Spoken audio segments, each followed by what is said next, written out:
Edgar Berlanga. Now, ladies and gentlemen, I supported Edgar Berlanga, performance versus Canelo Alvarez. I believe that he exceeded the expectation, proved a lot of people wrong in terms of how he was going to perform. Him making it to the 12th round. He was competing. He fought. He lost. Like, a lot of people felt like he was going to lose, but he lost respectfully. But I think Edgar Berlanga is getting carried away with a loss. Not with a win, but with a loss. I believe that type of performance, you want to go back to the drawing board and, work on your craft, see where you need to be so you could, so you know what it takes to be in Canelo Alvarez level, right? But I believe that Edgar Berlanga, saying he's the king of New York, saying he's the face of boxing, and now think that he could challenge Anthony Joshua in the heavyweight division. You're getting carried away with your loss, not your win. You didn't win. You performed and exceeded the expectations of others. As a matter of fact, you exceeded the expectations of haters as well. You know what I'm saying? Is that people didn't believe that you could compete with Canelo Alvarez. You didn't beat Canelo Alvarez. You competed with Canelo Alvarez. That doesn't grant you a win. You shouldn't be happy with a participation trophy. You understand, Edgar Berlanga?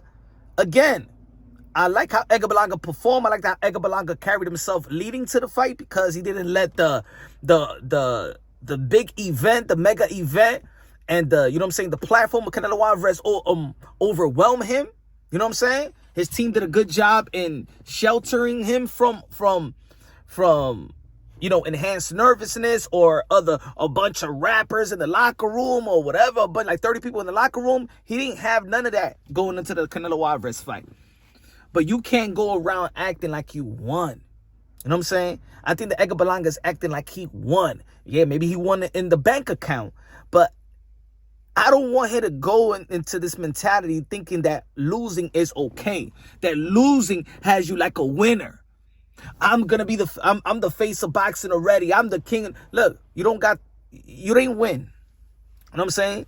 In your biggest night, you didn't win. It would have been good for what you think you are at this point of your career.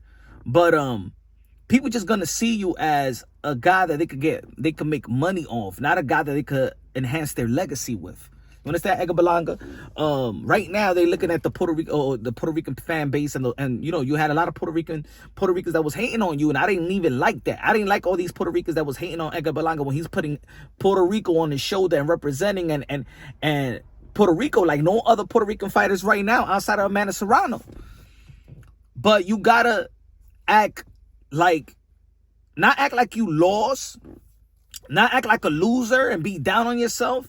But you can't be acting like you did something incredible and win, and now you want greatness and go to Anthony and fight Anthony Joshua. I don't know if it was true. I don't know if it was real. But I think that Edgar Berlanga is getting carried away within the loss. You know what I'm saying? It does. Jaime Munguia took it another route. You know what I'm saying? We didn't hear from Jaime Munguia. Jaime Munguia just went back into the trenches, went back into the drawing board, and performed very, very well. Put himself back in the winning column, gained his confidence right back up.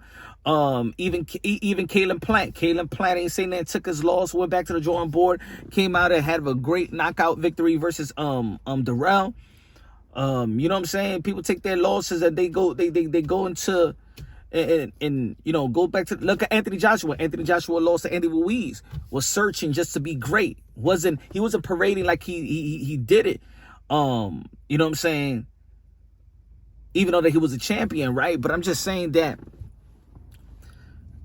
it's becoming too much of this in sports, especially in the sport of boxing, that that the winners were. And this is the fans. The fans has to take a little bit of accountability for this because we hate so much the champions nowadays, especially in this side of the pond in America. We hate the champions so much, and we discredit and devalue champions so much that when somebody performs, just compete with the favorite fighter, with the champions, you give all the props to guys like Edgar Berlanga. You know what I'm saying? Like, people ain't giving Canelo Alvarez props for beating Edgar Berlanga. People ain't praising Canelo Alvarez for. People are still mad that he even fought Edgar Berlanga. You understand what I'm saying? Edgar Berlanga is going on a like if he won parade. Like, no, you lost, my brother. But you know what? I just don't want I don't want a loss to get ahead of himself. See, sometimes a win could get ahead of yourself, right? Look at Terrence Crawford with Earl the True Spence. He beat Earl Spence, and he think that he could fight Canelo Alvarez, and then you know what I'm saying, a rude awakening in 154. Like, you ain't ready to fight no Canelo Alvarez. you struggle with a guy that only fought 10 times, didn't fight no elite fighters. It's probably still green in the professional level. He gave you, and he probably gave you an L. You know what I'm saying? It was a very close fight, you know. But he went on a whole year without fighting for no reason, parading on that win, soaking that win up. You know what I'm saying? I don't want Edgar Berlanga to be like, you know what, the next time I'm gonna fight is gonna be Puerto Rico Day Parade is gonna be in June. I mean, I think that Edgar Berlanga should get back in the ring in January. February. I think he should get back in the ring right away. He's not a winner. He's still a contender. You know what I'm saying? And maybe not a contender because maybe he's not a prospect, but you know what I'm saying? He just got into the contentions level. You know, you didn't move up in ranks because of that performance. You went down in ranks in that performance. You know, and that's why I think there's people out there that feel now looking at his performance that he went out there to win, or he just went out there to go 12 rounds. And it seems like you just happy to go 12 rounds. You feel like that was a win. And yes, because of the fans and because you exceeded the expectations, yeah, I'm gonna see Edgar Berlanga next fight. I just don't want his mentality. I just don't want his mentality to think that he won. You know what I'm saying? That he won. Maybe he gained experience. He won experience with step inside of the ring with Canelo Alvarez. But I think I don't want him. He's getting ahead of himself with a loss. But again, I'm proud of Edgar Berlanga the way he performed with Canelo Alvarez. He did make a lot of people proud. He did earn a lot of fans. You know what I'm saying? There's a lot of people in New York City, you know what I'm saying, that they was watching the fight. They'd be like, yo, they like that Edgar Berlanga kid. You know what I'm saying? People that didn't know Edgar Berlanga. You know, I was talking about Edgar Berlanga and people didn't know who he was. And now my peoples that was not watching boxing, they like, yo, I like Edgar Berlanga. Can't wait to see him fight again. You know, that's good. You know what I'm saying? You won fans, but in the end of the day, as a competitor, don't get ahead of yourself. Don't get ahead of yourself with a loss. You know what I'm saying? Hopefully he goes back to the drawing board. Hopefully he goes back in the gym very, very soon. Puts more tools in the toolbox and dare to be great and keep on daring to be great. Challenge yourself, but you know what I'm saying? Don't get ahead of yourself. Challenge yourself, but don't get ahead of yourself with a loss. Let me know what y'all think, man, about the call out. Anthony Joshua, yes, he lost to Daniel Dubois, but that doesn't mean that Anthony Joshua was some easy pickings. You know what I'm saying? Anthony Joshua, I believe in a rematch. I want to see a rematch with Daniel Dubois, and I know a lot of people been talking about, no, he should retire. Why he should retire? In the history of the heavyweight division, man, we always see rematches. We've seen Povetkin knock out Dillian White, and then Dillian White in the rematch knock out Povetkin. We've seen Andy Ruiz do it to Anthony Joshua, beat him up to pillar the post, and then in the rematch, Anthony Joshua made his adjustments. We've seen Lennox Lewis get knocked out by Rahman, and then in the rematch, he stopped Rahman. We seen him. We also seen it when he fought Oliver McCall years before he got his second loss. You know what I'm saying? And then he got the rematch and Avengers rematch. In the heavyweight division, we're always going to see that. We're going to see some rematches. We're going to see people Avengers lost. We've seen Ken Norton, break the jaw of Muhammad Ali. Muhammad Ali came in the rematch and beat him. You feel me? We've seen immediate rematches. We've seen immediate rematches it ain't went well with Mike Tyson with a rematch with Evander Holyfield when Evander Holyfield stopped Mike Tyson, and then Mike Tyson the rematch bit of ear, right? It didn't work out for him, but in the end of the day, this is the heavyweight division, and the heavyweight division, there's always rematches.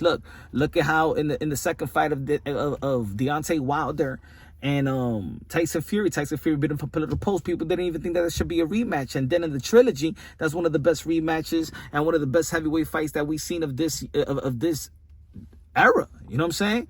Deontay Wilder was this close. What was it, in the fourth or the fifth round when he knocked down Tyson Fury a couple of times? We thought that it was going to be done. You feel me? But the statistical fortitude and mental fortitude of Tyson Fury and being in those type of position in those trenches, he overcame that. But Deontay Wilder performed way better than his first two performances. So we never know what we're going to get in the rematch. This is the heavyweight division. Once you land a punch, it could change everything. I believe that Anthony Joshua is great enough. I believe he challenged himself And one good thing about Anthony Joshua that Edgar Berlanga should learn from as well is taking responsibility and accountability. I'm not saying that he doesn't, but I'm just saying go back to the drawing board, and go into the drawing board, back to training with a clarity mind, not a deluded mind. You know what I'm saying? Don't be satisfied with that performance. You understand what I'm saying? Don't be satisfied. In the end of the day, you lost to Canelo Alvarez, and you lost a lot of rounds. And a lot of people say like 10 rounds in that fight. So, you know what I'm saying? Don't get carried away, man. Shout out to Edgar Berlanga. Shout out to his team. Shout out to Canelo Alvarez. Shout out to Anthony Joshua and Daniel Dubois. Boxing is good. Y'all already know this is Punch on Boxing, aka Mr. Moonshine himself. Y'all already know, subscribe to the channel, smash the like button. Love you. God bless, and on to the next.